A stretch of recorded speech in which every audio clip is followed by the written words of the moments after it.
সবাইকে আদাব, সালাম, শুভেচ্ছা। তো সবাই কেমন আছো বলো? আর একটু কমেন্ট করে জানিয়ে দাও যে সাউন্ড ঠিকঠাক মতো শোনা যাচ্ছে কিনা। একটু কমেন্ট করে জানিয়ে দাও যে আমার কথা ঠিকঠাক মতো তোমরা শুনতে পাচ্ছ কিনা। তো আশা করি সবাই ভালো আছো। তো আজকে আমরা পরমাণুর গঠন ও নিউক্লিয়ার পদার্থবিদ্যা এই অধ্যায়ের আমরা তৃতীয় ক্লাস করব। এর আগে আমরা দুইটা ক্লাস করছি। প্রথম ক্লাসটা থিওরি ক্লাস ছিল, তারপরে আমরা ম্যাথমেটিক্যাল কিছু ডেরিভেশন দেখছি নেক্সট মানে পরের ক্লাসে, 2 নম্বর ক্লাসে। তো আজকে আমরা কিছু ম্যাথমেটিক্যাল প্রবলেম দেখব। আজকে আমরা গত ক্লাসে যে সূত্রগুলো শিখছি, হাইড্রোজেন অ্যাটমের প্রথম কক্ষপথের, দ্বিতীয় কক্ষপথের, তৃতীয় কক্ষপথের ব্যাসার্ধ, বেগ, শুধু হাইড্রোজেন অ্যাটম কেন বলছি, যে কোনো অ্যাটমেরই বিভিন্ন কক্ষপথের, এনতম কক্ষপথের ব্যাসার্ধ, বেগ, শক্তি, তারপরে বিকিরিত ফোটনের কম্পাঙ্ক, তরঙ্গ দৈর্ঘ্য, শক্তি, এগুলা নির্ণয় করার আমরা সূত্র শিখে গেছি। আজকে আমরা সেই সূত্রগুলা অ্যাপ্লাই করে দেন কয়েকটা ম্যাথ প্রবলেম সলভ করব। তো দ্রুত সবাই জয়েন হয়ে যাও, দ্রুত দ্রুত সবাই জয়েন হয়ে যাও। দাদা এক্সামের পড়া পড়বো নাকি ক্লাস করব? দুটাই করতে হবে। এক্সামের পড়া পড়তে হবে, আর এক্সামে তো ক্লাসে যা পড়াবো তাই আসবে। তো সুতরাং দুইটাই করতে হবে, ঠিক আছে? তাহলে আজকে আমরা মুরগি সূত্র দিয়ে ম্যাথ প্রবলেম সলভ করব, ঠিক আছে? ভাইয়া চোখে কি হয়েছে? চোখে একটু অ্যালার্জিগত প্রবলেম হয়েছে, বুঝছো? এই কারণে একটু সমস্যা হচ্ছে চোখে। তো সমস্যা নাই, ঠিক আছে? চোখে কি হয়েছে? চোখে চোখে একটু প্রবলেম হয়েছে, অ্যালার্জির সমস্যা হয়েছে। ভাই এই সাইকেলের পর কি ইঞ্জিনিয়ারিং ব্যাচ শুরু হবে? না, তোমাদের এই সাইকেলের পর তো ফাইনাল রিভিশনের ব্যাচ, মানে ফাইনাল রিভিশন যে ব্যাচ ওইটা লঞ্চ হবে, দেন তারপর ইঞ্জিনিয়ারিং, তাই না? যাই হোক, এই ব্যাপারগুলা অপার ভালো বলতে পারবে, অপার ওরা ভালো বলতে পারবে। তো চলো, কালকে কেমিস্ট্রি এক্সাম আছে, তো ভালোই তো। কালকে কেমিস্ট্রি এক্সাম হলে তো খুবই ভালো।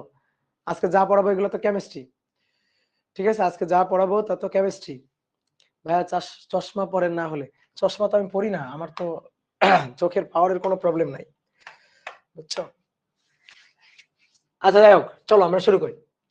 তো প্রথম যে প্রবলেমটা, 1 নম্বর প্রবলেম, আমাদের বলা হচ্ছে লিথিয়াম লিথিয়াম অ্যাটমের লিথিয়াম অ্যাটমের দ্বিতীয় কক্ষপথের দ্বিতীয় কক্ষপথের লিথিয়াম অ্যাটমের দ্বিতীয় কক্ষপথের এক দ্বিতীয় কক্ষপথের ঘূর্ণনরত ইলেকট্রনের ব্যাসার্ধ ব্যাসার্ধ 2 নম্বরে বেগ। ব্যাসার্ধ নির্ণয় করতে হবে, বেগ নির্ণয় করতে হবে, কৌণিক বেগ নির্ণয় করতে হবে, কৌণিক বেগ। দেন 4 নম্বর হচ্ছে ভরবেগ। দেখো, শুধু ভরবেগ বললে আমরা কিন্তু রৈখিক ভরবেগটা বুঝি, তাই না? শুধু ভরবেগ যদি বলা হয় তাহলে আমরা কিন্তু রৈখিক ভরবেগটা বুঝি, হ্যাঁ? আর কৌণিক ভরবেগ সেটা ধরো উল্লেখ করে দিবে। তোমাদের একটু ঘাবড়াই দিই, এই যে আমি এখানে লিখছি না লিথিয়াম অ্যাটমের, তো মনে করো তোমাদের একটু ঘাবড়াই দিলাম, ধরো লিথিয়াম 2+, এই অ্যাটমের লিথিয়াম 2+, তাহলে 2+ কি? 2টা ইলেকট্রন কি করছে? ত্যাগ করছে। তো 2টা ইলেকট্রন ত্যাগ করছে, বলো তো নিউক্লিয়াসের প্রোটন সংখ্যার বা পারমাণবিক সংখ্যার কি কোনো চেঞ্জ হয়েছে? বলো। কক্ষপথ থেকে ইলেকট্রন ত্যাগ করছে, সেটা এখন আয়ন হয়ে গেছে, তো এর জন্য কি পারমাণবিক সংখ্যার কোনো পরিবর্তন হয়েছে? পারমাণবিক সংখ্যার কিন্তু কোনো পরিবর্তন হয়নি, পারমাণবিক সংখ্যা কিন্তু যা ছিল তাই আছে। তো আমরা জানি লিথিয়ামের পারমাণবিক সংখ্যা জেড, তার মান হচ্ছে 3, এবং কততম কক্ষপথের? দ্বিতীয় কক্ষপথের। তাহলে আমাদের কি বের করতে বলছে? ব্যাসার্ধ, বেগ, কৌণিক বেগ, তারপরে ভরবেগ, তারপর আরো কয়েকটা দিই নাও। কৌণিক ভরবেগ, কৌণিক ভরবেগ, ঘূর্ণনরত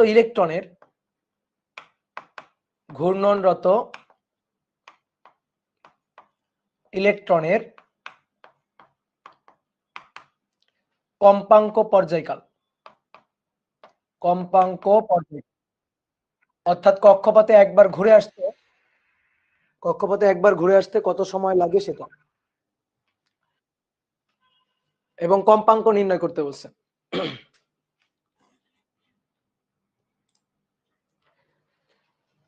তারপরে পরের কোশ্চেনটা, এটা হচ্ছে কেন্দ্রমুখী ত্বরণ ও কেন্দ্রমুখী বল। কেন্দ্রমুখী ত্বরণ এবং নেক্সট কোশ্চেনটা হচ্ছে কেন্দ্রমুখী বল। কেন্দ্রমুখী বল একের মধ্যে সব, ঠিক আছে। যেহেতু আমরা সূত্রগুলো শিখছি, সূত্রের অ্যাপ্লিকেশন এখন। তো চলো শুরু করি। তাহলে কি বলা হচ্ছে, লিথিয়াম অ্যাটম। তো লিথিয়ামের পারমাণবিক সংখ্যা দেখবা 2+, সে কক্ষপথ থেকে দুটো ইলেকট্রন ত্যাগ করছে, এখন আয়ন হয়ে গেছে। তো এর জন্য পারমাণবিক সংখ্যার কোনো চেঞ্জ হয়নি, পারমাণবিক সংখ্যা Z3 আছে, পারমাণবিক সংখ্যা কিন্তু চেঞ্জ হয়নি। এবার দ্বিতীয় কক্ষপথ, তাহলে দ্বিতীয় কক্ষপথ হচ্ছে N হচ্ছে 2। জাস্ট এই দুইটা জিনিস তোমার জানতে হবে, এই দুইটা জিনিস তোমার জানতে হবে, Z এর মান কত আর N এর মান কত, কততম কক্ষপথ এবং মৌলের পারমাণবিক সংখ্যা কত। এইটা তুমি যদি জানো, Z এর মান আর N এর মান যদি জানো, তাহলে ডাইরেক্ট সূত্র খাটাই দিতে হবে এবং সূত্র খাটাই এখান থেকে যা যা বের করতে বলছে বের করে ফেলবা। তো দেখো, আমরা ধরো এমসিকিউতে আসলে শর্টকাট সূত্রগুলো ব্যবহার করতে পারি, বা অ্যাডমিশন টেস্টে আসলে শর্টকাট সূত্রগুলো ব্যবহার করতে পারি। তবে একটু খেয়াল রাখবা, বোর্ড পরীক্ষায় যদি আসে, তাহলে আমি গত ক্লাসে যে শর্টকাট সূত্রগুলো শিখাইছি, বেগের, তারপরে ব্যাসার্ধের, তারপরে শক্তির যে শর্টকাট সূত্রগুলো শিখাইছি, এই সূত্রগুলা না খাটানোটাই বেটার। ঠিক আছে। অনেকে হয়তো বলো যে ভাই আমরা তো কেমিস্ট্রিতে খাটাই করি, ঠিক আছে তুমি কেমিস্ট্রিতে করো, কিন্তু ফিজিক্সে দেখবা কোনো বোর্ড বইতেই শর্টকাট সূত্রগুলো খাটাই করে নাই। এই কারণে যদি বোর্ড পরীক্ষায় আসে, তাহলে আমার ব্যক্তিগত সাজেশন হচ্ছে শর্টকাট সূত্রগুলো অ্যাপ্লাই না করে করাটাই ভালো। বোর্ড পরীক্ষা আসলে, অ্যাডমিশন টেস্টে আসলে তুমি স্বাধীন, অ্যাডমিশন টেস্টে আসলে তুমি যে কোনোটাই করতে পারো, কোনো সমস্যা নেই। এবার আসো, তাহলে আমরা কি বের করতে চাই, ব্যাসার্ধ বের করতে চাই। তাহলে 1 নম্বর ব্যাসার্ধ। তো ব্যাসার্ধের সূত্রটা আমরা শিখছিলাম যে RN, ব্যাসার্ধ বলো। তাহলে উপরে কি, মাঝখানে বাদ দিয়ে মুরগির বর্গ, মনে আছে? তাহলে h²ε0 n², আর নিচে হচ্ছে, কষ্ট করে জাস্ট নিচে মাথায় রাখতে হবে, পাই এম জেড ই স্কয়ার। তাহলে এবার আমাদের মানগুলা বসাই দিতে হবে। তাহলে আমাদের কততম কক্ষপথের বলছে, দ্বিতীয় কক্ষপথের, মানে দ্যাট ইজ R2 আর কি। তাহলে এইচ হচ্ছে 6.626 ইন্টু 10⁻⁻34 তার স্কয়ার, তারপরে 8.854 ইন্টু 10⁻⁻12, এটা ε0 অর্থাৎ ভেদন যোগ্যতার মান। দ্বিতীয় কক্ষপথ, তাহলে n এর মান 2 এর স্কয়ার, নিচে পাই এম জেড ই স্কয়ার, নিচে পাই এম জেড ই স্কয়ার। পাই এর মান তো 3.1416 জানো। এম ইলেকট্রনের ভর 9.11 ইন্টু 10⁻⁻31, এগুলা কিন্তু দেওয়া থাকবে না, এগুলা মুখস্থ। জেড এর মান 3, এই যে এটা জেড এর মান কিন্তু এক বসায় দিবা না, বইয়ের যত ম্যাথ আছে সব হচ্ছে হাইড্রোজেন অ্যাটমের জন্য। হাইড্রোজেন অ্যাটম দিবে, এটা কি তোমারে বলে দিছে কেউ? তাই না, গ্যারান্টি তো নাই। তো এই কারণে জেড এর মানটা কি সেটা খেয়াল রাখবা। ইলেকট্রনের চার্জ 1.6 ইন্টু 10⁻⁻19 এত কুলম, তাহলে তার স্কয়ার। তাহলে এবার এখান থেকে মান বের করবা, এবার হিসাব নিকাশ হবে, জাস্ট ক্যালকুলেটরের হিসাব নিকাশ, ঠিক আছে, ক্যালকুলেটরের হিসাব নিকাশ হবে। তো তোমার আমি একটা কথা বলছিলাম যে তুমি টিচারকে দেখাবা এইভাবে ক্যালকুলেশন করতেছো, কিন্তু বাস্তবে তুমি কি করবা, শর্টকাট খাটাবা। যেমন 0.53 আর্মস্ট্রং, এটা ছিল না, মনে আছে? 0.53 আর্মস্ট্রং, তারপরে উপরে কি ছিল, উপরে ছিল n স্কয়ার আর নিচে ছিল জেড, মনে পড়ে? দেখো, উপরে ছিল n স্কয়ার, নিচে ছিল জেড, কি ক্লিয়ার? তাহলে 0.53 আর্মস্ট্রং। একজন একটা সুন্দর কমেন্ট করছে, ভাই ইলেকট্রন গুলা ত্যাগই করে, তাহলে সেই কক্ষপথে ইলেকট্রন থাকবে কি করে? তো ইলেকট্রনের কম্পাঙ্ক পর্যায়কালে নির্ণয় করা কতটুকু যৌক্তিক। দেখো, এই যে এই কক্ষপথ গুলোতে ইলেকট্রন গুলা কিন্তু স্থায়ী ভাবে থাকে না। এই যে কক্ষপথে, ধরো দ্বিতীয় কক্ষপথে আমি একটা ইলেকট্রনকে দেখছি, আমি দেখার 10 টু দি, বইতে পড়বা, দেখবা বইতে লেখা আছে স্থায়িত্বকাল, কোন একটা কক্ষপথে ইলেকট্রন থাকার স্থায়িত্বকাল হচ্ছে 10⁻⁻8 সেকেন্ড, ঠিক আছে, মেবি আমার যতদূর মনে পড়ে 10⁻⁻8 সেকেন্ড। তারপরে বই থেকে একটু তথ্যটা দেখে শিওর হয়ে নিবা।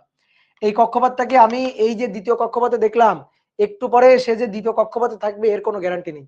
একটু পরে সে তৃতীয় কক্ষপথেও চলে যেতে পারে, আবার লাফ দিয়ে সে প্রথম কক্ষপথেও চলে আসতে পারে। অর্থাৎ কক্ষপথে একটা ইলেকট্রন যে একটা নির্দিষ্ট কক্ষপথে ফিক্স থাকবে এর কোনো গ্যারান্টি নেই। এই যে হাইড্রোজেন অ্যাটমের কক্ষপথ কয়টা বলি আমরা?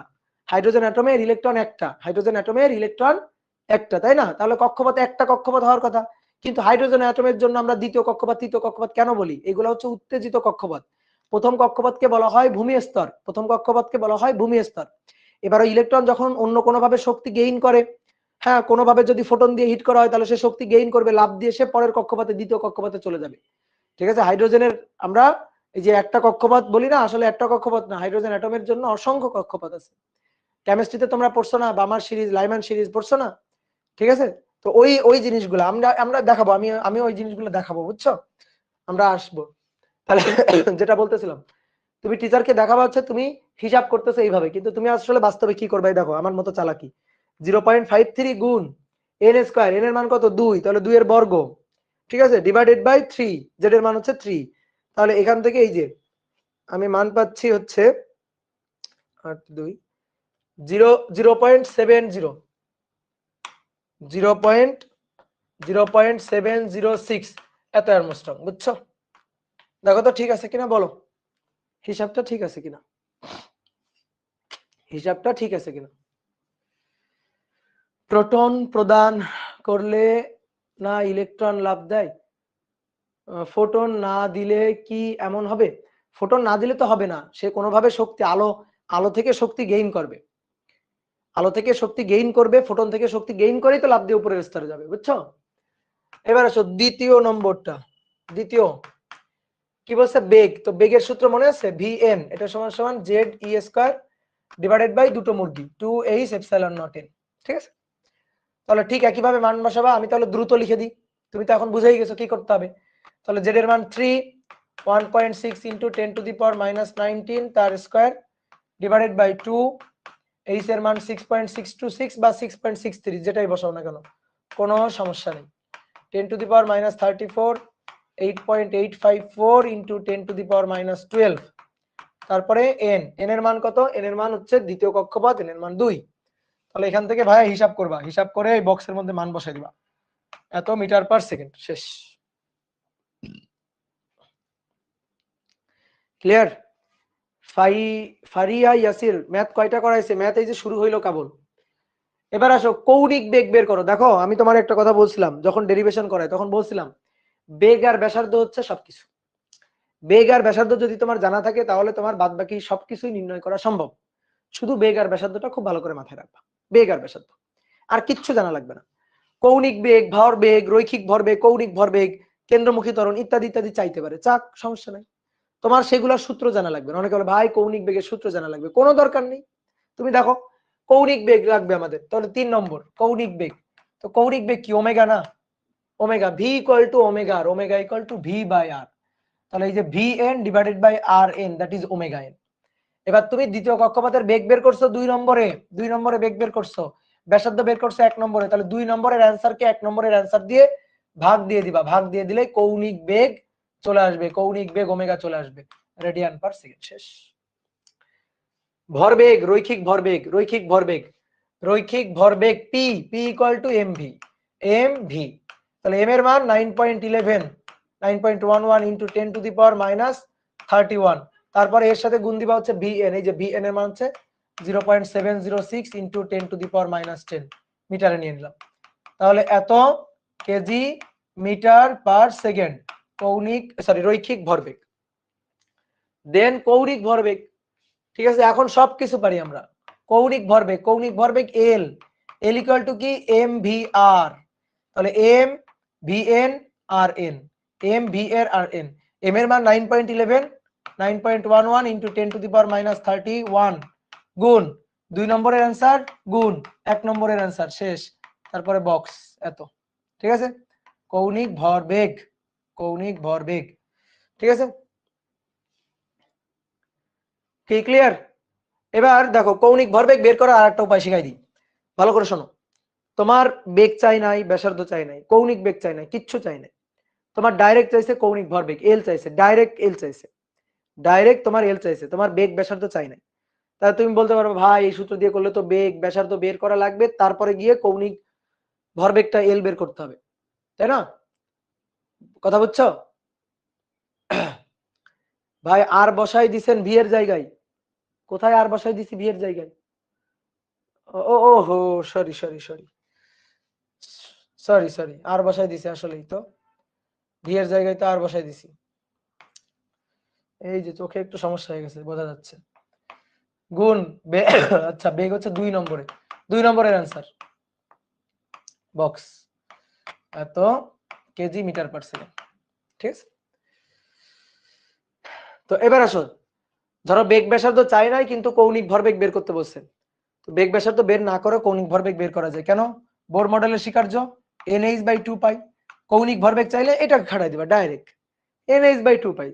মানে তোমার জাস্ট কক্ষপথ জানা লাগবে। কৌণিক ভরবেগ কিন্তু কোন অ্যাটম তার উপর নির্ভর করে না। কৌণিক ভরবেগ জেড এর উপর নির্ভর করে না। অর্থাৎ মজার ব্যাপার হচ্ছে হাইড্রোজেন অ্যাটম হোক, অক্সিজেন অ্যাটম হোক, লিথিয়াম অ্যাটম হোক, যাই হোক না কেন সবার কিন্তু কৌণিক ভরবেগ, প্রত্যেকটা কক্ষপথেরই কৌণিক ভরবেগ কিন্তু ফিক্সড। দেখো সেটা নির্ভর করে NH/2 পাই। H/2 পাই তো কনস্ট্যান্ট, আর n হচ্ছে কততম কক্ষপথ। ঠিক আছে, মুখ্য কোয়ান্টাম নাম্বার আর কি, কততম কক্ষপথ। সেই কততম কক্ষপথ n এর মানটা জাস্ট বসাই দিবা হয়ে যাবে। তাহলে যে কোনো অ্যাটমের জন্যই কিন্তু কৌণিক ভরবেগ কোন একটা নির্দিষ্ট কক্ষপথে কৌণিক ভরবেগ সেম। অনেক সময় এমসিকিউ প্রশ্ন আসে, দেখি মুখে মুখে অ্যান্সার দিবা। ধরো আমি বললাম লিথিয়াম অ্যাটম এবং হিলিয়াম অ্যাটম, এদের দ্বিতীয় কক্ষপথে কৌণিক ভরবেগের অনুপাত কত? দ্বিতীয় কক্ষপথে ইলেকট্রনের কৌণিক ভরবেগের অনুপাত কত? 1:1 1:1। দ্বিতীয় কক্ষপথে কৌণিক ভরবেগের অনুপাত, তাহলে 2H/2 পাই। হিলিয়ামের জন্য তাই, তারপরে লিথিয়ামের জন্য 2H/2 পাই। 3 নম্বরের এককটা বুঝলাম না ভাইয়া, 3 নম্বরের এককটা বুঝলাম না। ওমেগার একক, ওমেগা মানে রেডিয়ান পার সেকেন্ড, ওমেগার একক। ওমেগা কৌণিক ভরবেগ, ওমেগা ইকুয়াল টু কি? V/R, V equal to omega r. সেই সূত্র, চতুর্থ অধ্যায়ের সূত্র, নিউটনিয়ান বলবিদ্যা অধ্যায়ের সূত্র, এটা না বোঝার কি আছে। দেন এবার আসো, এবার বলছে ঘূর্ণনরত ইলেকট্রনের কম্পাঙ্ক পর্যায়কাল। এই যে দ্বিতীয় কক্ষপথে যে ইলেকট্রনটা ঘুরতেছে, একবার ঘুরে আসতে যে সময়টা লাগতেছে, এই যে দ্বিতীয় কক্ষপথে ইলেকট্রন ঘুরে একবার ঘুরে আসতে যে সময়টা লাগতেছে, সেই পর্যায়কাল বের করতে বলছে, কম্পাঙ্ক বের করতে বলছে। ভাই তুমি ওই যে কৌণিক বেগটা বের করছো, ওমেগা বের করছো, ওমেগা বের করলেই তো হয়ে গেছে, কারণ ওমেগা ইকুয়াল টু 2π/t। ঠিক আছে, ওমেগা ইকুয়াল টু কি? 2π/t। দেখো তাহলে কত নম্বর? 6 নম্বর। Omega equal to 2π/t, 2π/t। তাহলে ওমেগা বের করলে তো টি পেয়ে যাবো। তাহলে এখান থেকে টি এর মানটা বের করবা, টি ইকুয়াল টু 2π/ওমেগা। তাহলে টি পেয়ে গেলে তো এবার কম্পাঙ্ক f ইকুয়াল টু 1/t, ঠিক আছে। এই কম্পাঙ্ক কিন্তু বিকিরিত ফোটনের কম্পাঙ্ক না, বুঝছো? এই কম্পাঙ্ক কিন্তু এই যে ফোটন দিয়ে হিট করলাম, ফোটন দিয়ে আঘাত করার পরে ইলেকট্রনটা লাফ দিয়ে উপরের কক্ষপথে চলে গেল, সেই ফোটনের কম্পাঙ্ক কিন্তু ভাবিও না। এই যে কম্পাঙ্কটা, এই কম্পাঙ্কটা হচ্ছে ইলেকট্রন এই যে ঘুরে আসতেছে, হ্যাঁ, একক সময় কতবার ঘুরে আসতেছে ওই কক্ষপথে, সেইটা। এই দুইটার মধ্যে অনেকে দুইটা এফ এর মানে, একটু পরে আমরা কিন্তু আরো একটা এফ বের করব। তো সেই এফ এর সাথে এই এফটা কিন্তু জোড়া লাগানো যাবে না। এবার আসো কেন্দ্রমুখী ত্বরণ। তাহলে এর জন্য কি আলাদা সূত্র লাগবে? উত্তর হচ্ছে না। কেন্দ্রমুখী ত্বরণের সূত্র কি? v²/r। তাহলে vn²/rn। তাহলে বেগটা আমরা কত নম্বরে বের করছি? 2 নম্বরে। ওকে, 2 নম্বরের অ্যান্সার কে বর্গ করবা, বর্গ করে 1 নম্বরের অ্যান্সার দিয়ে ভাগ দিবা। একক কি হবে? একক হবে রেডিয়ান, মানে একক হবে metre per second. Box metre per second square ত্বরণের একক। কেন্দ্রমুখী বল বের করতে বলছে, ভালো কথা। কেন্দ্রমুখী বল FC equal to mv²/r, vn²/rn। Now শেষ, কেন্দ্রমুখী বল এত নিউটন। তাহলে সবই বের করে ফেলছি, বুঝতে পারছো? জাস্ট সূত্রগুলা খাটাই দিলেই হয়ে গেল। ঠিক আছে, এগুলা কি এসআই এককে রাখবো নাকি সিজিএস এককে? ফিজিক্সে এসআই একক, কেমিস্ট্রিতে সিজিএস একক। ফিজিক্সের যত হিসাব এসআই একক। ফিজিক্সে কোনো উল্টাপাল্টা ওই সিজিএস একক আনবা না, ওগুলা ওই কেমিস্ট্রি ছোট মানুষদের জন্য। ঠিক আছে, আমরা সবসময় এসআই এককে করব, সহজটা করব। ঠিক আছে, সিজিএস একক ফালতু জিনিস, ওটা আমরা আনবো না। ফিজিক্সের যাবতীয় যত হিসাব সবই হচ্ছে এসআই এককে। তাহলে এবার আসো 2 নম্বর। আসলে ম্যাথ একটাই, তো এক পৃষ্ঠা যেহেতু ধরে নাই, এই কারণে আমরা ম্যাথটাকে 2 ভাগ করে ফেলছি। তাহলে এবার কি বলা হচ্ছে শোনো, Li2 প্লাস এর দ্বিতীয় কক্ষপথের ইলেকট্রনটি, দ্বিতীয় কক্ষপথের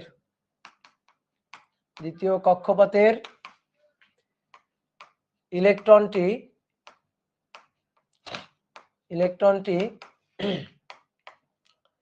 প্রথম কক্ষপথে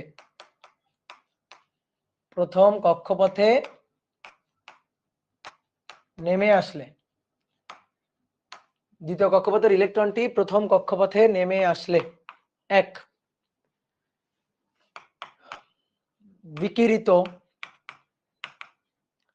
বিকিরিত ফোটনের ফোটনের কম্পাঙ্ক তরঙ্গ দৈর্ঘ্য তরঙ্গ বেগ বিকিরিত ফোটনের শক্তি এবং তরঙ্গ সংখ্যা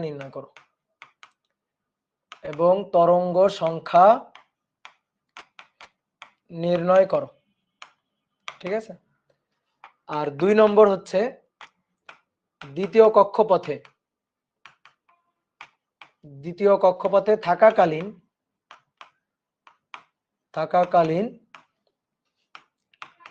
বিভব শক্তি, গতিশক্তি ও মোট শক্তি নির্ণয় করো। বিভব শক্তি, গতিশক্তি ও মোট শক্তি নির্ণয় করো। একের মধ্যে সবই আছে। তো মোটামুটি এই ম্যাথ করলে দেখবা সবই হয়ে যাবে। এই ম্যাথ যদি করতে পারি তাহলে কি হবে, সবই হয়ে যাবে। তাহলে তুলে নাও, দ্রুত করে তুলে নাও।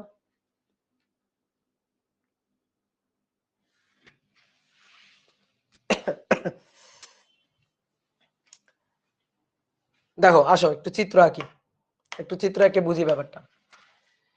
লিথিয়াম অ্যাটমের দ্বিতীয় কক্ষপথ থেকে ইলেকট্রন নেমে আসছে প্রথম কক্ষপথে।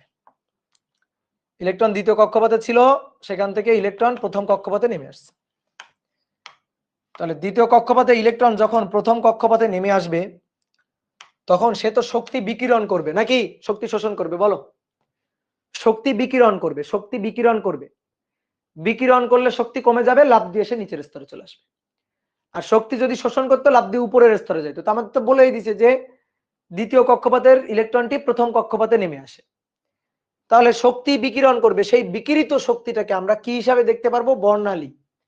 সেই বিকিরিত শক্তিটাকে আমরা বর্ণালী ফোটন রূপে দেখতে পারবো। অর্থাৎ একটা আলোক তরঙ্গ সে নির্গত করবে, এই যে ফোটন নির্গত করবে। তো এই নির্গত ফোটনের শক্তি বের করতে বলছে, তরঙ্গ দৈর্ঘ্য বের করতে বলছে, তরঙ্গ বেগ তো আলোর বেগ, এটা আর বের করা লাগে না। তরঙ্গ বেগ বের করতে বলছে, কিন্তু এর মান হচ্ছে 3 × 10⁸ মিটার/সেকেন্ড। সহজ কথা, আলোর বেগ। তারপরে তরঙ্গ সংখ্যা নিউ বের করতে বলছে, বুঝছো? যা যা নির্ণয় করা যায় সবকিছু নির্ণয় করতে বলছে, কম্পাঙ্ক নির্ণয় করতে বলছে, এফ নির্ণয় করতে বলছে, এগুলো সব নির্ণয় করতে বলছে। তাহলে দেখো ইলেকট্রনটা ছিল কোন কক্ষপথে? দ্বিতীয় কক্ষপথে, সেখান থেকে প্রথম কক্ষপথে নেমে আসছে। তাহলে এটা প্রথম কক্ষপথ আর এটা দ্বিতীয় কক্ষপথ। তো প্রথম কক্ষপথ N1, দ্বিতীয় কক্ষপথ N2, ঠিক আছে? N1 N2. তাহলে আমাদের বিকিরিত ফোটনের শক্তি লাগবে, তরঙ্গ দৈর্ঘ্য লাগবে, তরঙ্গ বেগ লাগবে, কম্পাঙ্ক লাগবে।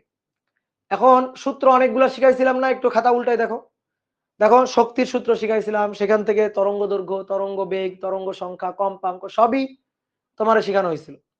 এবার তুমি যে কোনো একটা সূত্র যদি মাথায় রাখতে পারো তাহলে বাদ বাকি সবকিছুই নির্ণয় করা সম্ভব।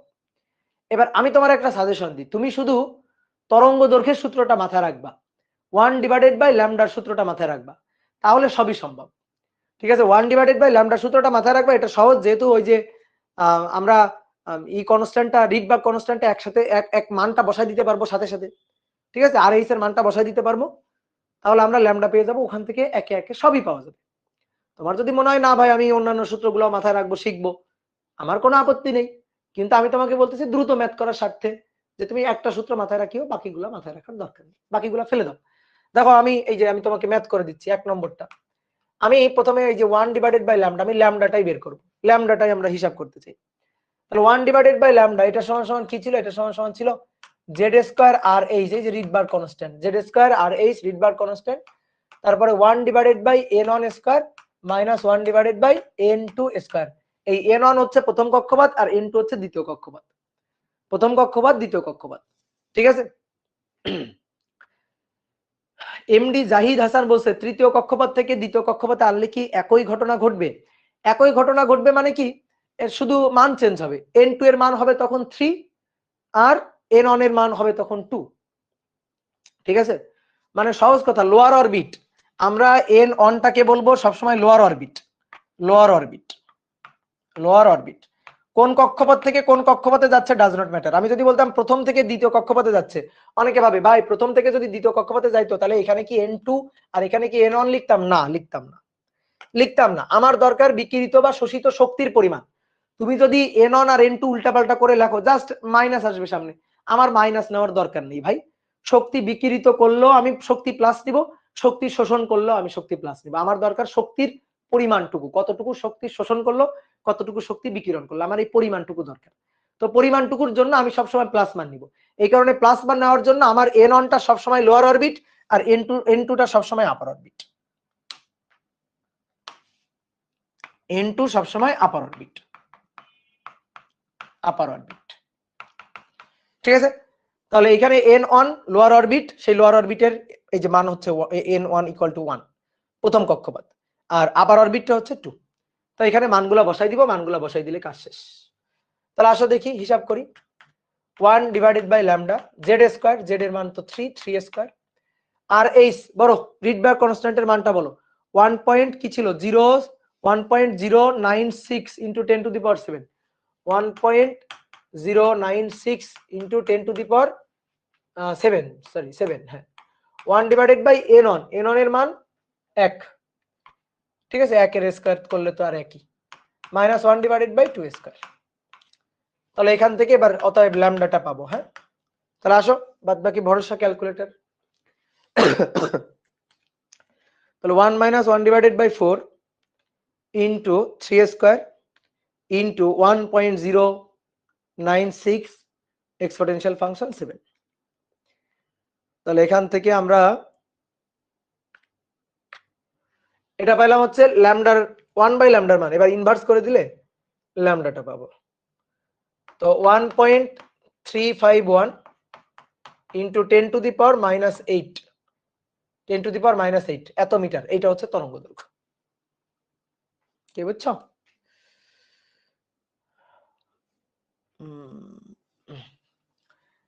এবার এইটা পাইলে বাদবাকি সব নির্ণয় করা সম্ভব। তাহলে এবার তরঙ্গ দৈর্ঘ্য বের করছি, কম্পাঙ্ক চাইছে, গুড। আমরা তো জানি কম্পাঙ্ক E equal to h F, বা প্রথমে আসো তরঙ্গ বেগটা আগে লিখে নি, তরঙ্গ বেগ c, এটাও কিন্তু একটা answer, 3 into 10 to the power 8 তরঙ্গ বেগ চাইছে কিন্তু মিটার পার সেকেন্ড, এটাও কিন্তু একটা অ্যান্সার। এবার আসো c equal to f lambda, v equal to f lambda. তাহলে আমাদের লাগবে কি, আমাদের লাগবে f, তাহলে f equal to c divided by lambda. তাহলে 3 into 10 to the power 8 divided by lambda, ল্যামডার মান হচ্ছে 1.351 into 10 to the power minus 8। আসো দেখি f এর মান কত হয়। 3 exponential function 8 divided by answer, তাহলে 2.219 into 10 to the power 16 hertz কম্পাঙ্ক। শক্তি, গুড, শক্তি E equal to h f. ঠিক আছে, দেখছো এই কম্পাঙ্ক, ভালো করে দেখো, এই কম্পাঙ্ক আর আগে এই যে কম্পাঙ্কটা বের করছি, এই কম্পাঙ্ক, এই দুইটা কিন্তু আলাদা জিনিস। এবার বুঝতে পারছো দুইটার মধ্যে পার্থক্যটা ধরতে পারছো? বলো দুইটার মধ্যে পার্থক্য ধরতে পারছো কিনা? এই কম্পাঙ্ক কি বলো, এই কম্পাঙ্কটা কি? এই যে কম্পাঙ্কটা, এই কম্পাঙ্কটা হচ্ছে বিকিরিত ফোটনের কম্পাঙ্ক বা শোষিত ফোটনের কম্পাঙ্ক, আর আগে ছিল ইলেকট্রন ঘুরে আসতেছে একক সময় যতবার ঘূর্ণন দিবে সেইটা। ঠিক আছে, একক সময় যতবার ঘূর্ণন দিবে সেইটা।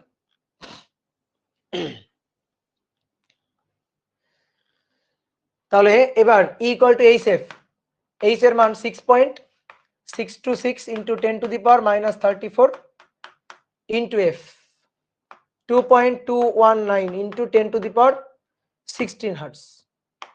এবার সবাই একটু তাকাও, আমি যখন E equal to h F, H এর মান বসাবো আর এফ এর মানটা হার্টজে বসাবো, 6.626 এক্সপোনেনশিয়াল ফাংশন মাইনাস 34, তখন আমি শক্তিটা পাবো জুলে। ভালো করে খেয়াল করো, 1.47 into 10 to the power minus 17, এটা কিন্তু জুল এককে, বুঝছো? এটা দেখো minus 10 to the power 17 joule, তাহলে মাইনাস 10 টু দি পাওয়ার 17 মানে জুল এককে পরিমাণটা অনেক অনেক অনেক কম জুল এককে।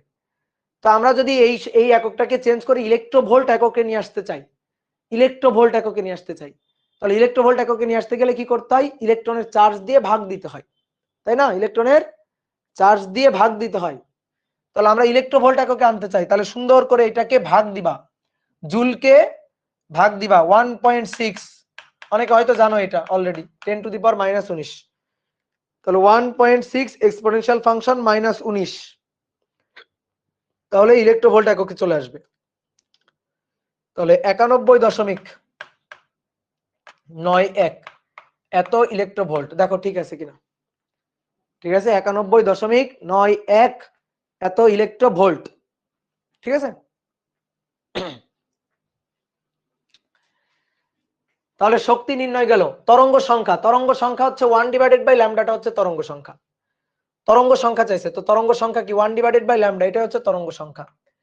1/λ এটাই তরঙ্গ সংখ্যা, এই যে মিউ বার তরঙ্গ সংখ্যা। তাহলে তরঙ্গ সংখ্যা হবে 1/λ, তাহলে ল্যামডার ইনভার্স করে দিই 1. ওটা অলরেডি তো বের করেই ফেলছিলাম, এত এক্সপোনেনশিয়াল ফাংশন -8 তার ইনভার্স, তাহলে 7.4। আচ্ছা সায়েন্টিফিক মোডে লিখি, 7.4 7.401 ইন্টু 10⁻17 এত তরঙ্গ সংখ্যা, এত তরঙ্গ সংখ্যা, এত পার মিটার, বুঝছো? যেহেতু ল্যামডার উল্টাটা, ল্যামডার একক কি মিটার, ল্যামডার একক মিটার, তাহলে তার উল্টাটা পার মিটার, ঠিক আছে, বুঝছো আক্তার ইসলাম? বলো। তাহলে এবার আসো 2 নম্বর, এবার চলো 2 নম্বর। 2 নম্বর কি বলছে? 2 নম্বর কি বলছে? দ্বিতীয় কক্ষপথে থাকাকালীন, দ্বিতীয় কক্ষপথে যখন ইলেকট্রনটা অবস্থান করতেছিল, লাফ দিয়ে প্রথম কক্ষপথে চলে আসে নাই, দ্বিতীয় কক্ষপথে থাকাকালীন বিভব শক্তি, গতিশক্তি, মোট শক্তি নির্ণয় করো। জাস্ট সূত্র খাটানো, আর কিচ্ছু না। তাহলে শক্তির সূত্র, মোট শক্তি মনে আছে? মোট মোট মোট শক্তিটার সূত্রটা মনে আছে? মুরগি সূত্র, z² মাইনাস হবে, মোট শক্তি হবে মাইনাস, উপরে হবে z² m e⁴ আর নিচে 8টা মুরগির বর্গ, 8টা মুরগির বর্গ, h² ε0² n²। তাহলে এখানে সব মানগুলা বসাই দিবা, এখানে সব মানগুলা বসাই দিবা। বা শর্টকাটে যদি করি, তবে শর্টকাটে করবা না, মানগুলো বসাই নিয়ে হিসাব করবা। আর যদি বলো শর্টকাটে করি, তাহলে 13.55 ইলেকট্রোভোল্ট বা 13.6, 13.−13.6 এত ইলেকট্রোভোল্ট, এটার সাথে গুণ দিবা z² আর নিচে ভাগ হচ্ছে n², ঠিক আছে, শর্টকাট। তাহলে দেখি তো একটু শর্টকাটেই বের করি। তুমি কিন্তু বোর্ড পরীক্ষা আসলে, আমি আবারও বলতেছি, বোর্ড পরীক্ষা আসলে একটু মান টান বসাই নিয়ে করো, ওইটাই বেটার, ঠিক আছে। তবে আমার ধরো যে সাপোজ মনে করো আমি যদি খাতা দেখি, তাহলে আমি দিব শর্টকাট, যেভাবে করো না কেন আমি নাম্বার দিব, কিন্তু সব টিচার তো দিবে না, সব টিচার তো আর এত সুন্দর মনে করো যে সরল মন নিয়ে খাতা দেখবে না, তো এই কারণে তুমি একটু জটিল করেই করো। তাহলে z এর মান 3 z এর মান 3 দ্বিতীয় কক্ষপথে থাকাকালীন নিচে 2², তাহলে -13.6 গুণ 3 বর্গ, তাকে ভাগ দিব 4 দিয়ে, তাকে ভাগ দিব 4 দিয়ে, তাহলে -30.6 ইলেকট্রোভোল্ট, -30.6 ইলেকট্রোভোল্ট, ঠিক আছে।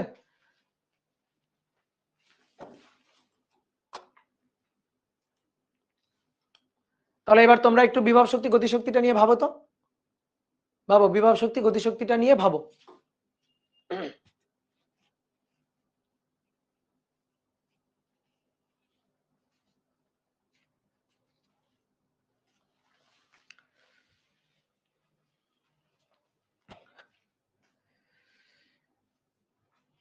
ভাবো এবার, এটা গেল মোট শক্তি, তাহলে বিভব শক্তি গতিশক্তি কি হবে? সূত্র, যার সূত্রগুলো লিখে নিই, তুমি বাসায় করে নিবা, বুঝছো?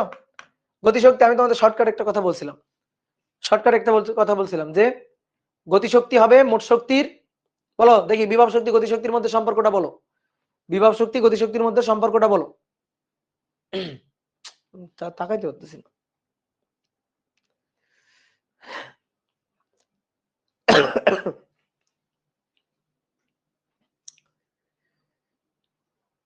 বলো বিভব শক্তি গতিশক্তির মধ্যে সম্পর্কটা বলো দেখি, একটা শর্টকাট শিখাই দিয়েছিলাম গত ক্লাসে, কেউ কমেন্ট করো একজন। হ্যাঁ এই যে একজন কমেন্ট, প্রতীক প্রতীক প্রতীক বলছে, হ্যাঁ যে ই কে same just opposite, just positive, ঠিক আছে। হ্যাঁ যে গতিশক্তি মোট শক্তির সমান, শুধু প্লাস হবে, আর বিভব শক্তি মোট শক্তির দ্বিগুণ, দেখো খাতায় লেখা আছে, ঠিক আছে, গতিশক্তি মোট শক্তির সমান just positive Z square M E to the power 4 divided by 8 H square epsilon naught square N square. তাহলে এখানে মানটা হবে এই যে 30.6 ইলেকট্রোভোল্ট প্লাস মান। আর বিভব শক্তি হচ্ছে, বিভব শক্তি পটেনশিয়াল এনার্জি হচ্ছে এর দ্বিগুণ, তাহলে গুণ যদি 2 দিই, এর সাথে যদি 2 দিয়ে গুণ দিই তাহলে নিচে এখানে 4 হবে, 2 দিয়ে গুণ দিলে নিচে এখানে 4 হবে। তাহলে জেড স্কয়ার মাইনাস থাকবে Z square M E to the power 4, বিভব শক্তি আর মোট শক্তিটা সর্বদাই ঋণাত্মক হবে, 4 H square epsilon naught square N square. ঠিক আছে, তাহলে 2 দিয়ে গুণ হবে, এটারে 2 দিয়ে গুণ দিই, মাইনাস 30.6 গুণ 2, তাহলে এটা হবে মাইনাস 61.2 ইলেকট্রোভোল্ট। ঠিক আছে, করে দেখিও। পারবা না বলো তো, বলো পারবা কিনা বলো, এগুলা কি মান বসায় দেখাইতে হবে? আমার মনে হয় না মান বসায় দেখানোর দরকার আছে, বুঝছো কি? ক্লিয়ার? দেখি এবার একটা কোশ্চেনের অ্যান্সার দাও। 3 নম্বর, কোন একটা অ্যাটমের, এটা হচ্ছে তৃতীয় কক্ষপথ, তৃতীয় কক্ষপথ, এটা হচ্ছে দ্বিতীয় কক্ষপথ, দ্বিতীয় কক্ষপথ, আর এটা হচ্ছে প্রথম কক্ষপথ। এবার এরকম চিত্র দেওয়া আছে, এই চিত্রের মানে তোমার বুঝে নিতে হবে। ঠিক আছে, আমি মানে বুঝাই দিলে তুমি ম্যাথ পেরে যাবা, কিন্তু আমি মানে বুঝাবো না, তোমার মানেটা বুঝে নিতে হবে। ল্যামডা 1 ল্যামডা 2, তাহলে প্রশ্ন হচ্ছে ল্যামডা 1 ইস টু ল্যামডা 2 কত? ঠিক আছে, কোন একটা অ্যাটমের জন্য এটা দেওয়া আছে, কোন একটা অ্যাটমের জন্য এই চিত্রটা দেওয়া আছে। এখন চিত্রের মানে আর আমি বুঝাই দিব না, মানে বুঝাই দিলে তো তুমি ম্যাথ পেরে যাবা। তাহলে ভাবো তো কিভাবে করতে হবে, ভাবো কি বলছে আসলে, বলো বলো কিভাবে করতে হবে বলো। তার মানে কথাটা কি দাঁড়াচ্ছে, এবার আসো বুঝাই। তৃতীয় কক্ষপথ থেকে একটি ইলেকট্রন লাফ দিয়ে দ্বিতীয় কক্ষপথে পড়ে, তাহলে তৃতীয় কক্ষপথ থেকে দ্বিতীয় কক্ষপথে যখন পড়ে তখন বিকিরিত ফোটনের তরঙ্গ দৈর্ঘ্য ল্যামডা 1, আর যখন দ্বিতীয় কক্ষপথ থেকে ইলেকট্রনটি লাফ দিয়ে প্রথম কক্ষপথে পড়ে তখন তরঙ্গ দৈর্ঘ্য ল্যামডা 2। তাহলে ল্যামডা 1 এবং ল্যামডা 2 এর অনুপাত কত? কোন অ্যাটম বলে দেওয়া নেই, তাহলে কোন অ্যাটম এর উপর কিন্তু এই জিনিসগুলো নির্ভর করেও না, কোন অ্যাটম এটার উপর এই অনুপাতটা নির্ভর করে না, অনুপাত একই রকমই হবে। এটা যদি হিলিয়াম অ্যাটম হয় তাও যা হবে, লিথিয়াম অ্যাটম হলেও তাই হবে, হাইড্রোজেন অ্যাটম হলেও তাই হবে। আসো দেখি তো, তাহলে আসো দেখি তরঙ্গ দৈর্ঘ্য, এই যে ল্যামডা তরঙ্গ দৈর্ঘ্য, তাহলে প্রথমে দেখো 1 ডিভাইডেড বাই ল্যামডা 1, তাহলে 1 divided by lambda 1 Z square R H. এবার 1 ডিভাইডেড বাই, দেখো ভালো করে খেয়াল করো, এটা হচ্ছে লোয়ার অরবিট, এই যে লোয়ার অরবিট তার square minus 1 divided by upper orbit তার স্কয়ার। সূত্র তো এইটা, আগে একটু মূল সূত্রটা লিখি, মূল সূত্রটা লিখি। এই যে 1 ডিভাইডেড বাই ল্যামডা, এটা হচ্ছে মূল সূত্র। প্রথমে কি লোয়ার অরবিট, এই যে এন অন মানে লোয়ার অরবিট আর কি, আর পরেরটা আপার অরবিট। তাহলে এবার আসো এই সূত্র অনুযায়ী, অতএব 1 divided by lambda 1 Z square R H 1 divided by এই যে তৃতীয় কক্ষপথ থেকে দ্বিতীয় কক্ষপথে, তাহলে তৃতীয় কক্ষপথ থেকে দ্বিতীয় কক্ষপথে ল্যামডা 1 তৃতীয় কক্ষপথ থেকে দ্বিতীয় কক্ষপথে এসে পড়ছে, তাহলে দ্বিতীয় কক্ষপথটা হচ্ছে লোয়ার অরবিট, তাহলে 2, বুঝছো 2 মাইনাস 1 ডিভাইডেড বাই তৃতীয় কক্ষপথ আপার অরবিট, তৃতীয় কক্ষপথ n3 এটার স্কয়ার। ঠিক আছে, এটা গেল, এটারে বলো 1 নম্বর সমীকরণ। এবার আবার 1 divided by lambda 2 Z square R H. এবার 1 ডিভাইডেড বাই, আসো এইখান থেকে এখানে, এটা হচ্ছে আপার অরবিট, এটা লোয়ার অরবিট, তাহলে লোয়ার অরবিট প্রথম কক্ষপথ, তাহলে n এর মানে 1 এর বর্গ মাইনাস, আর আপার অরবিট দ্বিতীয় কক্ষপথ n এর মান 2, তাহলে 2 এর বর্গ। এই যে 2 নম্বর সমীকরণ। তোমার চাইছে ল্যামডা 1 আর ল্যামডা 2 এর রেশিও, ভাগ দিয়ে দাও না রে ভাই, 1/2, শেষ, ম্যাথ শেষ, 1/2। তাহলে 1 divided by lambda 1 divided by lambda 2, তাহলে এটা সমান সমান জেড স্কয়ার আর এইচ কাটাকাটি, 1 divided by 4 minus 1 divided by 9, 1 minus 1 divided by 4, তাহলে ল্যামডা 2 ডিভাইডেড বাই ল্যামডা 1। আসো বাকি কাজ ক্যালকুলেটর করবে, তাহলে 1 divided by 4 minus 1 divided by 9, 1 minus 1 divided by 4, তাহলে 5/27, তো আমার চাইছে λ1 λ2, তাহলে 27:5 তরঙ্গ দৈর্ঘ্যের অনুপাত। 27:5। 23/100, কে করলো? 23/125 কেমনে আসলো? 27:5 λ1 আর λ2, তাই না? 1/λ1 আর উপরে λ2 চলে গেল। তাহলে আমার লেখা আছে λ1 λ2, তাহলে 27/5। তোমরা 5-27 কেন বলতেছো? তাহলে কি আমি ভুল বলতেছি? ঠিক আছে, সহজ না? তাহলে বলো তো এটা কোন অ্যাটম? কোন অ্যাটম এর উপর কিছু নির্ভর করে? λ1 λ2 এর অনুপাত নির্ভর করে? বলো কোন অ্যাটম এটার উপর কিন্তু নির্ভর করে না, অনুপাতটা নির্ভর করে না, বুঝছো? ল্যামডার মান হয়তো নির্ভর করে, এই যে ল্যামডার মানের সাথে দেখো জেড স্কয়ার আছে, কিন্তু যখন অনুপাত করছি তখন তো এটা কাটাকাটি হয়ে যাচ্ছে। তো এই কারণে কোন অ্যাটম তার উপর অনুপাতটা নির্ভর করছে না, অনুপাত করতে গেলে কিন্তু ভুল হয়ে যাচ্ছে, মানে ওই সরি জেড বাদ হয়ে যাচ্ছে। এবার আসো নেক্সট 4 নম্বর, বলা হচ্ছে হাইড্রোজেন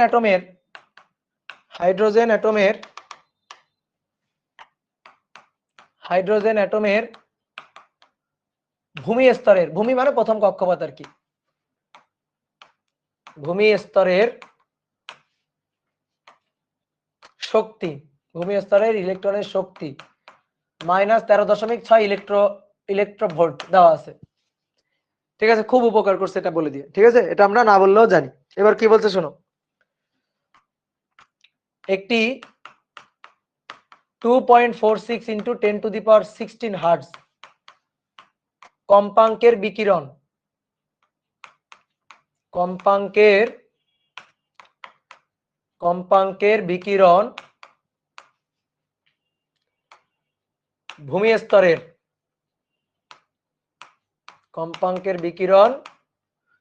ভূমি স্তরের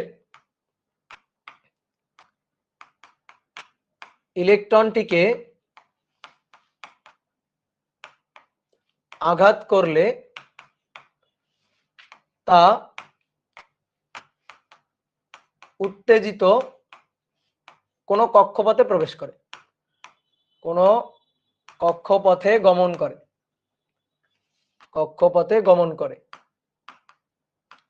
প্রশ্ন হচ্ছে কোন কক্ষপথে গমন করতে পারে, কোন কক্ষপথে গমন করেছে? তাহলে কি বলছে, হাইড্রোজেন অ্যাটমের ভূমি স্তরের ইলেকট্রনের এনার্জিটা বলে দেওয়া আছে -13.6 ইলেকট্রন বলে দেওয়া আছে। এবার এই ইলেকট্রনটাকে একটা ফোটন আঘাত করছে, সেই ফোটনের কম্পাঙ্ক বলে দেওয়া আছে 2.46 × 10⁻16 হার্টজ, এই কম্পাঙ্কটা বলে দেওয়া আছে। এবার আমাদের কি বলছে যে যখন এই ফোটনটা এসে আঘাত করবে তখন ইলেকট্রনটা লাফ দিয়ে উপরের কোন একটা কক্ষপথে চলে যায়। ঠিক আছে, ইলেকট্রনটা উপরের কোন একটা কক্ষপথে চলে যায়, প্রথম কক্ষপথে আছে, যে ভূমি স্তরে আছে মানে প্রথম কক্ষপথে আছে, তো লাফ দিয়ে উপরের কোন একটা কক্ষপথে চলে যায়। কততম কক্ষপথে যেতে পারে এটাই তোমাকে বের করতে হবে।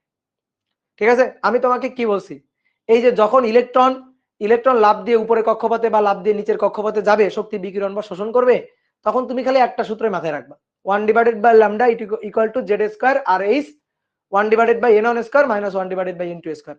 এটা মাথায় রাখলে দুনিয়াদারির যে কোনো ম্যাথ তোমার হবে, দুনিয়াদারির যে কোনো ম্যাথ তুমি করতে পারবা যদি তুমি একটা সূত্র মাথায় রাখো। ঠিক আছে, বইতে দেখবা অনেক বিভিন্ন উপায়ে ম্যাথ করে দেওয়া আছে, ম্যাথ তো অনেক উপায় করা যায়, কিন্তু তুমি এমন নিয়ম মাথায় রাখবা যে নিয়মে দুনিয়াদারির সব ম্যাথ করা যায়। আমার কথা বুঝতে পারছো? তাহলে আসো আমরা একটু চিত্র আগে ব্যাপারটা বুঝি, তারপরে আমরা দেখি ম্যাথটা করতে পারি কিনা। হাইড্রোজেন অ্যাটমের নিউক্লিয়াস, এটা হচ্ছে প্রথম কক্ষপথ, দ্বিতীয় কক্ষপথ, তৃতীয় কক্ষপথ, চতুর্থ কক্ষপথ, এরকম। তো ইলেকট্রনটা হচ্ছে ভূমি স্তরে আছে, প্রথম কক্ষপথে আছে। এই প্রথম কক্ষপথে ইলেকট্রনের এনার্জিটা বলে দেওয়া আছে, এটা না বলে দেওয়া থাকলেও আমরা জানি, এটা আমরা জানি, এটা ইচ্ছা মতো বলে দিতে পারবে না, এটা ফিক্সড মান, এটা এনার্জি ফিক্সড মান E1, এটা -13.6 ইলেকট্রোভোল্ট, এটা না বলে দেওয়া থাকলেও আমরা জানি এটা ফিক্সড মান। এবার একটা ফোটন এসে ইলেকট্রনটাকে আঘাত করছে, একটা ফোটন এসে, ধরো একটা ফোটন, এই ফোটনটা এসে ইলেকট্রনটাকে আঘাত করলো। তো ফোটন এসে ইলেকট্রনটাকে আঘাত করলে ইলেকট্রনটা লাফ দিয়ে এবার উপরে কোনো একটা কক্ষপথে চলে যাবে, তাহলে দ্বিতীয় কক্ষপথে যেতে পারে, তৃতীয় কক্ষপথে যেতে পারে, চতুর্থ কক্ষপথে যেতে পারে, কোন কক্ষপথে যাবে সেইটাই আমাদের বের করতে হবে। তাহলে দেখো ছিল হচ্ছে প্রথম কক্ষপথে, তাহলে lower orbit n1 that is 1, তাহলে আমাদের আসলে বের করতে হবে n2 কত, এটা বের করতে হবে, আমাদের আসলে বের করতে হবে n2 কত। তাহলে সূত্রটা লিখো, 1 divided by lambda, 1 divided by lambda equal to Z square R H 1 divided by n1 square minus 1 divided by n2 square. এবার দেখো কি বের করতে বলছে তোমাকে, ল্যামডা তো তোমার দেওয়া নেই, তোমার সি মানে এফ দেওয়া আছে, কোনো সমস্যা নেই, C equal to F lambda, তাহলে lambda equal to C divided by F, lambda equal to C divided by F. তাহলে 1 বাই ল্যামডা ইকুয়াল টু কি হবে, 1 সি ডিভাইডেড বাই এফ, তাহলে 1 বাই ল্যামডা ইকুয়াল টু কি হবে, F divided by C, তাই না, 1 by lambda equal two কি হবে, এফ ডিভাইডেড বাই সি। তাহলে নাও মান বসায় দাও, এখানে এফ ডিভাইডেড বাই সি এর মান বসায় দাও, 2.46 into 10 to the power 16 hertz, f divided by c 3 into 10 to the power 8, z square, z এর মান যেহেতু হাইড্রোজেন অ্যাটম 1, আর এইচ এর মান কত বলো, বলো আর এইচ এর মান কত, 1.096 into 10 to the power 7, 1 divided by 1 square minus 1 divided by n2 square. তাহলে একমাত্র n2 অজানা, এই অজানা n2 টাই বের করতে হবে, এই অজানা n2 টাই বের করতে হবে। তাহলে আসো দেখি, 2.46 exponential function 16 divided by 3 exponential function 8 ভাগ 1.096 এক্সপোনেনশিয়াল ফাংশন 7। ওকে, তাহলে এটা কার মান আসলো, এটা আসলো 1 minus 1 divided by n2 square, তার মান আসলো 7.481। ঠিক আছে, তাহলে 1 মাইনাস অ্যান্সার,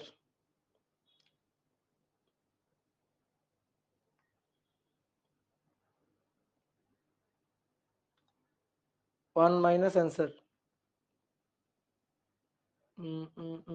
মাইনাস চলে আসলো কেন, ভুল করছি নাকি আমি, উত্তর আসবে না দাদা, দেখি আমি মানটা মনে হয় ভুল দিছি, 2.46 into 10 to the power 16 hertz, একটু দেখিনি, দাঁড়াও আমি তথ্য কি ভুল টুল দিছি নাকি দেখি একটু, 2.46 ইন্টু 10 টু দি পাওয়ার 15, দেখছো, এই কারণেই তো মাইনাস চলে আসছে, এখানে একটু ভুল দিছি, এটা 16 হবে না, এটা হবে 15, একটু ঠিক করে নাও তো, এই যে এটা হবে 15, হ্যাঁ 16 দেওয়ার কারণে উত্তর আসছে না, মাইনাস চলে আসছে, বুঝছো, এটা হবে 15, তাহলে 10 টু দি পাওয়ার 15, এটা তথ্যটা দিতে একটু ভুল হয়ে গেছে। তাহলে এবার আসবে আশা করি, 2.46 exponential function 15 divided by 3 exponential function 8, যা হবে তাকে ভাগ দিবা 1.096 এক্সপোনেনশিয়াল ফাংশন 7 দিয়ে। হ্যাঁ এবার ঠিক আছে, এটা একের চেয়ে বড় কেমনে হয়, এটা একের চেয়ে বড় আগে হয়ে মানে হয়ে গেছিল, এটা হইতে পারে না, এটা 205 ভাগ হচ্ছে 274। আচ্ছা তাহলে 1 মাইনাস অ্যান্সার, 1 মাইনাস অ্যান্সার, তাহলে 1 ডিভাইডেড বাই n2 স্কয়ার, এটা সমান সমান 6 9 2 7 4, তাহলে এটার ইনভার্স, এটা হচ্ছে n স্কয়ার তার রুট অ্যান্সার, তাহলে 1.99, অতএব n2 1.99, তাহলে তো বুঝাই গেছো দ্বিতীয় কক্ষপথ। ঠিক আছে, দ্বিতীয় কক্ষপথে গমন করবে, অ্যান্সার হচ্ছে 2, অ্যান্সার হচ্ছে 2। শোনো আমি কিন্তু একটু এই যে ঢং করে অনেক কিছু লিখছি, এই যে তুমি অ্যাডমিশন টেস্টের সময় এই সব লাইন ফেলে দিবা, এই কটা লাইন ফেলে দিবা, এই দুটো লাইন ফেলে দিবা, অ্যাডমিশন টেস্টে ইঞ্জিনিয়ারিং অ্যাডমিশন টেস্টে এই দুইটা লাইন ফেলে দিবা, একবারে এটা উত্তর। এখন কথা হচ্ছে কি ভাই এটা কেমনে করে, পুরো এই ইকুয়েশনটা তুলে দিবা ক্যালকুলেটরের দরকারে, পুরো এই ইকুয়েশনটা দরকারে ক্যালকুলেটরে তুলে দিয়ে শিফট সলভ আননোন কোয়ান্টিটি দিয়ে n2 বের করে নিবা, বুঝতে পারছো, তো এই একটা মেথড। এবার আসো অর, আমি আরেকটা একটু মেথড দেখাই যাতে তোমাদের কনফিউশন গুলো আর পরবর্তীতে না হয়। অর দেখবা বইতে কিভাবে করা আছে, এই যে প্রথম কক্ষপথে ইলেকট্রনটা ছিল, ইলেকট্রনটা এই যে প্রথম কক্ষপথে ছিল, এই প্রথম কক্ষপথে থেকে ইলেকট্রনটা লাফ দিয়ে ধরো কত n তম কক্ষপথে গেছে, ইলেকট্রনটা লাফ দিয়ে ধরো এখানে গেছে, লাফ দিয়ে এখানে গেছে n তম কক্ষপথে, তাহলে প্রথম কক্ষপথের এনার্জি হচ্ছে E1, তার সাথে E equal to h F পরিমাণ শক্তি যোগ করে তারপরে n তম কক্ষপথের এনার্জি হয়েছে। তাহলে যে কক্ষপথে গমন করছে সেই কক্ষপথের এনার্জি En হবে E1 plus H F, E equal to h F, এই যে এইচ এফ পরিমাণ শক্তি। দেখো আমি আরেকবার বলি, প্রথম কক্ষপথের এনার্জি তো E1, এবার ইলেকট্রনটা গিয়ে হিট করলে সে ওই যে ইলেকট্রন বলতেছি ফোটনটা গিয়ে ইলেকট্রনটাকে হিট করলো, তখন ইলেকট্রন ফোটনের কাছ থেকে শক্তি শুষে নিল। তো শক্তি শুষে নিল কতটুকু? এইচ এফ পরিমাণ শক্তি শুষে নিল। তাহলে ছিল আগে হচ্ছে E1 পরিমাণ শক্তি, তারপরে এই ইকুয়াল টু এইচ এফ পরিমাণ শক্তি আবার শোষণ করে নিল, নেওয়ার পরে এবার এনতম কক্ষপথে গেল। আমি জানি না এনতম কক্ষপথ কত, সেটা আমি জানি না, এনতম কক্ষপথ আমি জানি না কত, তাহলে সেটা হচ্ছে En। তাহলে En ইকুয়াল টু হবে E1 প্লাস এইচ এফ, ঠিক আছে, E1 প্লাস এইচ এফ। এবার E1 হচ্ছে -13.6 প্লাস, ধরো এটাকে এখানে লেখার জায়গা নাই, একটু এই পাশে নিয়ে আসি। তাহলে En এটা equal to E1 plus H F, তাহলে -13.6 plus H F 6.626 into 10 to the power -34 গুণ এফ এর মান 2.46 ইন্টু 10 টু দি পাওয়ার 15। তো এটা কোন এককে? এটা জুল এককে, তাহলে ভাগ দিব 1.6 ইন্টু 10 টু দি পাওয়ার -19, তাহলে ইলেকট্রোভোল্ট এককে আসবে 10 টু দি পাওয়ার -19, তাহলে ইলেকট্রোভোল্ট এককে আসবে। তাহলে দেখি -13.6 যোগ 6.626 এক্সপোনেনশিয়াল ফাংশন -34 গুণ 2.46 এক্সপোনেনশিয়াল ফাংশন 15 ডিভাইডেড বাই নিচে 1.6 এক্সপোনেনশিয়াল ফাংশন -19। তাহলে আমি যেটা পাইলাম সেটা হচ্ছে -3.412 এত ইলেকট্রোভোল্ট এটা পাইলাম। যে কক্ষপথে যাবে সেই কক্ষপথের শক্তিটা হবে এইটা। এবার আমার দেখতে হবে এইটা কততম কক্ষপথের শক্তি। এবার আমার এটা চেক করে দেখতে হবে যে এটা কততম কক্ষপথের শক্তি। এইবার দেখো তো তোমাদের মনে পড়ে কিনা। আমরা জানি না যে কোন একটা হাইড্রোজেন অ্যাটমের জন্য বা কোন একটা অ্যাটমের জন্য n তম কক্ষপথের শক্তি, n তম কক্ষপথের শক্তি En, এটা ইকুয়াল টু -13.6, যে shortcut -13.6 electronvolt Z square N square সূত্র, ঠিক আছে। তাহলে এবার En এর মানটা বসাই, n তম কক্ষপথের শক্তি -3.412, আর এই পাশে -13.6, জেড এর মান তো 1, যেহেতু হাইড্রোজেন অ্যাটম বলছে জেড এর মান 1, আর এখানে এন স্কয়ার। তাহলে দেখি তো এখান থেকে আসো তো n এর মানটা বের করি। তাহলে অ্যান্সার যেটা ছিল তাকে ভাগ দিব -13.6 দিয়ে ভাগ দিলাম, দেওয়ার পরে ইনভার্স করলাম, ইনভার্স করার পরে n, অতএব n সমান সমান রুট অ্যান্সার। তাহলে 1.99 দেখো এভাবেও 2 আসছে, ঠিক আছে, এভাবেও 2 আসছে। তো যার এখন যেটা ভাল লাগে, বুঝছো, যার এখন যেটা ভাল লাগে, যে যেভাবে করতে চাও, যে যেভাবে করতে অভ্যস্ত করবা, আমার কোনো সমস্যা নেই, কোনো আপত্তিও নেই। চলো আর একটা ম্যাথ করবো, আর একটা ম্যাথ করে আজকে ছুটি। আমি না সামনের দিকে তাকাইতেই পারতেছি না। তোমরা যে কি কমেন্ট করতেছো সব আমার কাছে ঝাপসা মনে হইতেছে।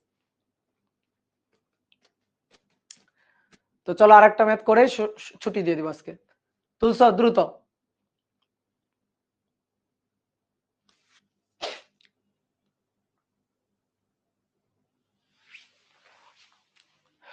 তাহলে চলো এবার 5 নম্বর বলা হচ্ছে একটি ফোটন হিলিয়াম অ্যাটমের প্রথম কক্ষপথের ইলেকট্রনকে আঘাত করে।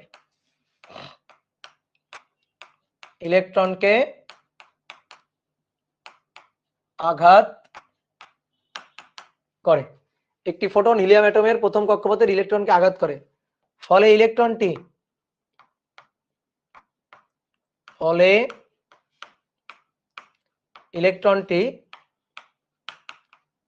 দ্বিতীয় কক্ষপথে গমন করে। কোশ্চেন নম্বর 1, ফোটনটির তরঙ্গ দৈর্ঘ্য কত? ফোটনটির শক্তি কত? ফোটনটির শক্তি কত? আর 2 নম্বর হচ্ছে ফোটনটি হাইড্রোজেন অ্যাটমের প্রথম কক্ষপথের ইলেকট্রনকে কক্ষচ্যুত করতে পারবে কিনা? প্রথম কক্ষপথের ইলেকট্রনটিকে কক্ষচ্যুত করতে পারবে কিনা?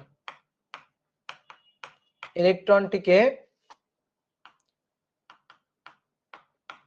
কক্ষচ্যুত করতে পারবে কিনা?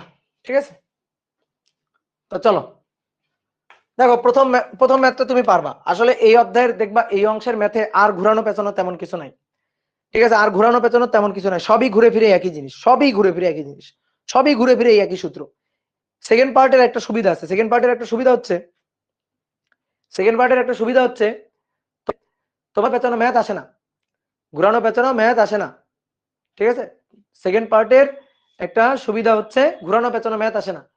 জাস্ট সূত্রগুলো যদি জানো, 8 অধ্যায় 9 অধ্যায়, তারপরে 10 অধ্যায়, তারপরে হচ্ছে তরঙ্গ তত্ত্বের 7 অধ্যায়, এই অধ্যায়গুলা থেকে তুমি যদি সূত্রগুলা জানো, জাস্ট ডাইরেক্ট সূত্রের ম্যাথ। ঠিক আছে, তো চলো কি বলছে, একটি ফোটন হিলিয়াম অ্যাটমের প্রথম কক্ষপথের ইলেকট্রনকে আঘাত করে। ওকে, ভালো কথা। এই যে প্রথম কক্ষপথের ইলেকট্রন এটাকে আঘাত করলে এটা দ্বিতীয় কক্ষপথে চলে যায়। তাহলে প্রথম কক্ষপথ N1, দ্বিতীয় কক্ষপথ N2, তাহলে তার শক্তি নির্ণয় করতে বলছে। আমি বলছি যাই নির্ণয় করতে বলুক তুমি তরঙ্গ দৈর্ঘ্যটা আগে বের করবা। তাহলে 1/λ তরঙ্গ দৈর্ঘ্যটা আগে বের করবা। তাহলে Z² RH 1/N1² - 1/N2²। তাহলে আগে তরঙ্গ দৈর্ঘ্যটা বের করে নাও। জেড হিলিয়াম, এই বলো হিলিয়ামের জেড কত দেখি, বলো দ্রুত বলো, হিলিয়ামের জেড কত? 2। হাইড্রোজেন হিলিয়ামের পারমাণবিক সংখ্যা Z2। আর এইচ এর মান 1.0069, ভুলে যাচ্ছি আমি বারবার এই মানটা। 1.0, হ্যাঁ ঠিকই তো বলছি, 1.096 ইন্টু 10⁷ ইন্টু 10⁷ 1/N1, তাহলে 1² - 2²। তাহলে এখান থেকে ল্যামডা পাবো, এখান থেকে ল্যামডার মানটা পাবো 1 - 1/4 ইন্টু 1.096 এক্সপোনেনশিয়াল ফাংশন 7 ইন্টু 2²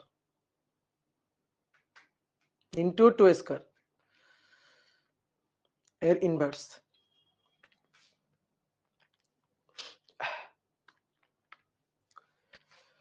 তাহলে 3.04 1 ইন্টু 10⁻⁻8 মিটার, এটা ল্যামডা। আমাদের দরকার ই শক্তি, তাহলে ইকুয়াল টু এইচএফ আর F equal to C by lambda, তাহলে এইচ সি বাই ল্যামডা। তাহলে 6.626 ইন্টু 10⁻34 3 ইন্টু 10⁸ সি এর মান, ল্যামডার মান এই যে 3.041 ইন্টু 10⁻⁻8 গুণ 1.6 ইন্টু 10⁻⁻19। বুঝলা বলো, ইলেকট্রোভোল্টে নিয়ে নিলাম একবারে। আমি যদি H C divided by lambda করতাম তাহলে আসতো জুল, তাকে 1.6 ইন্টু 10⁻⁻19 দিয়ে ভাগ দিলে কি হবে, একবারে সেটা চলে আসবে হচ্ছে ইলেকট্রোভোল্ট এককে। তাহলে এবার এটাকে একটু ভাগ দিয়ে দেখি অ্যান্সারটা বের করি। 6.626 exponential function -34 into 3 exponential function 8 divided by 3.041 exponential function -8 into 1.6 exponential function -19, 40.85 electronvolt, 40.85 electronvolt এটা। এবার বলছে ফোটনটি হাইড্রোজেন অ্যাটমের প্রথম কক্ষপথের ইলেকট্রনটিকে কক্ষচ্যুত করতে পারবে কি? তো তুমি তো হাইড্রোজেন অ্যাটমের প্রথম কক্ষপথের শক্তি জানো -13.6, তো ওই জানো জিনিস বসাই দিবা না, এটা বোর্ড কোশ্চেন তো। ঠিক আছে, বোর্ড কোশ্চেন তো। তাহলে হাইড্রোজেন অ্যাটমের এইচ এর প্রথম কক্ষপথের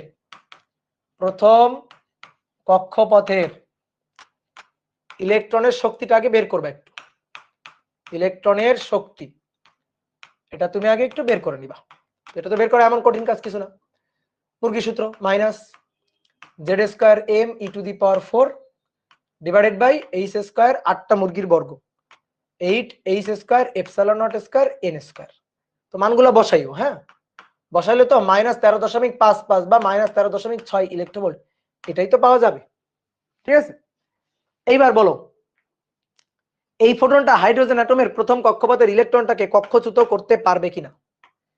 হাইড্রোজেন অ্যাটমের প্রথম কক্ষপথের ইলেকট্রন, তার এনার্জি হচ্ছে -13.6 ইলেকট্রোভোল্ট। একে যদি প্রথম কক্ষপথ থেকে কক্ষচ্যুত করতে হয়, কক্ষচ্যুত করা মানে একেবারে কক্ষচ্যুত করে অ্যাটমের বাইরে পাঠাই দেওয়া, সহজ কথা। কক্ষচ্যুত যদি করতে হয়, কক্ষচ্যুত মানে এটাই বুঝবা, অনেকে মনে করতে ভাই কক্ষচ্যুত করে কোন কক্ষপথে, যখনই বলছে কক্ষচ্যুত করা কোন কক্ষপথ তো বলে নাই, কক্ষচ্যুত করে প্রথম কক্ষপথ থেকে দ্বিতীয় কক্ষপথে নিব নাকি তৃতীয় নাকি চতুর্থ নাকি পঞ্চম বলেনি তো কিছু। তার মানে একেবারে অ্যাটমেরই বাইরে, অ্যাটমের দুনিয়ারই বাইরে। ঠিক আছে, একেবারে অ্যাটমের দুনিয়ারই বাইরে পাঠাই দিব। তো পাঠানোর জন্য ন্যূনতম কতটুকু শক্তি দরকার, শক্তির কনসেপ্ট থেকে অ্যান্সার দাও তো। মহাকর্ষ অধ্যায়ের কনসেপ্ট, মহাকর্ষ অধ্যায়ে এই জিনিসটা পড়ানো হয়েছিল, মহাকর্ষ অধ্যায়ে জিনিসটা পড়ানো হয়েছিল। ধরো তোমার শক্তি হচ্ছে -10, এখন তোমার শক্তি -10 মানে তুমি আসলে ক্ষেত্রের মধ্যে আবদ্ধ। যেমন পৃথিবী পৃষ্ঠের উপর সকল বস্তুর শক্তি মাইনাস, তো শক্তি মাইনাস মানে ক্ষেত্রে আবদ্ধ, শক্তি মাইনাস মানে কি ক্ষেত্রে আবদ্ধ। কোন বস্তুর শক্তি -10 সে ক্ষেত্রের মধ্যে আবদ্ধ। তারা যদি ওই ক্ষেত্র থেকে মুক্ত করতে হয় তাহলে সমপরিমাণ ধনাত্মক শক্তি দিয়ে তার শক্তি অ্যাটলিস্ট জিরো করতে হবে, অ্যাটলিস্ট জিরো করতে হবে। মুক্তিবেগের যে কনসেপ্টটা, মুক্তিবেগের যে কনসেপ্টটা, যেমন দেখো অনেকে হয়তো ভুলে গেছে, একটু মনে করাই তোমাদের। পৃথিবী পৃষ্ঠে একটা বস্তু আছে এম ভরের বস্তু, তাহলে তার বিভব শক্তি, তার কোনো গতি শক্তি নেই, তার বিভব শক্তি আছে -g বড় এম ছোট এম ডিভাইডেড বাই আর। তাকে একেবারে মানে পৃথিবীর মাধ্যাকর্ষণ ক্ষেত্রের বাইরে পাঠিয়ে দিব, তাহলে কিছু ধনাত্মক শক্তি দিতে হবে। তো ধনাত্মক শক্তি ½ m² গতি শক্তি দিব যাতে কি হয়, জিরো হয়। ঠিক আছে, এই যে যতটুকু ঋণাত্মক শক্তি তার সমপরিমাণ ধনাত্মক শক্তি দিয়ে তাকে জিরো বানাইতে হবে। এবার দেখো এই যে ½ mv², এটা ইকুয়াল টু হচ্ছে জি বড় হাতের এম ছোট হাতের M divided by R, M M কাটাকাটি, দেখো মুক্তিবেগের সূত্র √2gm ডিভাইডেড বাই আর। মুক্তিবেগের প্রমাণ আমরা ইন্টিগ্রেশন করে করি না, এটা কিন্তু শক্তি ঋণাত্মক কনসেপ্ট দিয়ে খুব সহজেই করা যায়। তাহলে কোন বস্তুর শক্তি মাইনাস যত তাকে ততটুকু প্লাস ততটুকু শক্তি দিতে হবে, তাহলে সে ক্ষেত্রের বাইরে চলে যাবে, তাহলে সে ক্ষেত্রের বাইরে চলে যাবে। তাহলে -13.6 ইলেকট্রোভোল্ট আছে, তাকে একে +13.6 ইলেকট্রোভোল্ট দিলে তার শক্তি হবে 0, তার শক্তি হবে 0, তাহলে সে ক্ষেত্রের বাইরে চলে যাবে।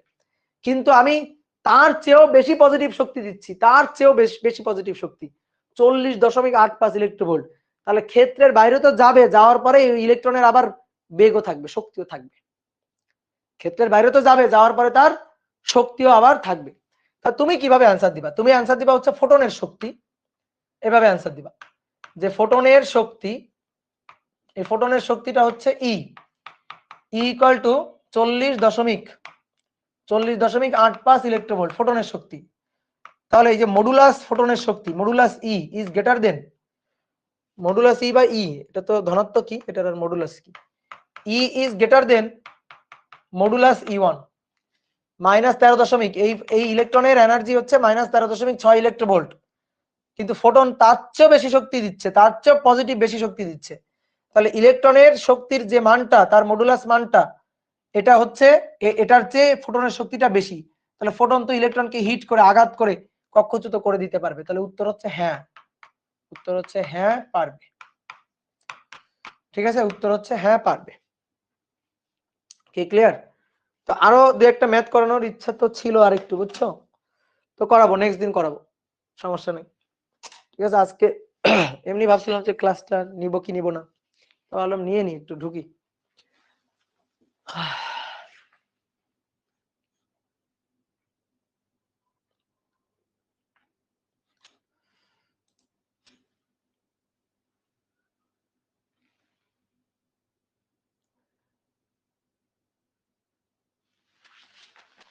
একজন বলছে ভাই ইলেকট্রন চলে গেলে রেডিয়াস কমবে না? না, রেডিয়াস কমবে না, ইলেকট্রন চলে গেলে রেডিয়াস কমবে না। অনুমোদিত কক্ষপথ, কক্ষপথ গুলো তো অনুমোদিত, স্থায়ী কক্ষপথ বোর মডেলের যে স্বীকার্য। ওকে, তাহলে টাটা।